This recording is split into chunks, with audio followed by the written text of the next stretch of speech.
আজকে কারোর সারপ্রাইজের কারণ হতে যাচ্ছে এই সুন্দর মিষ্টি কেকটা।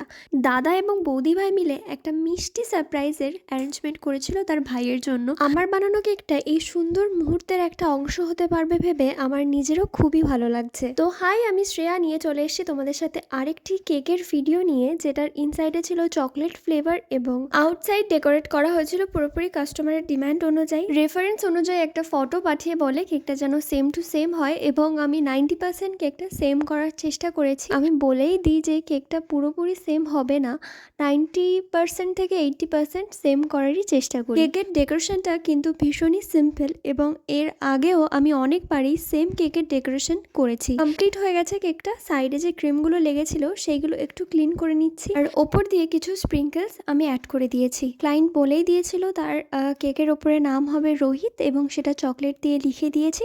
তো আমার কেকের ডেকোরেশন ফুল কমপ্লিট। কেকটা নিয়ে কাস্টমার রিভিউ কিন্তু ভীষণই ভালো, এবং তোমাদের কেমন লেগেছে সেটাও জানাতে ভুলবে না।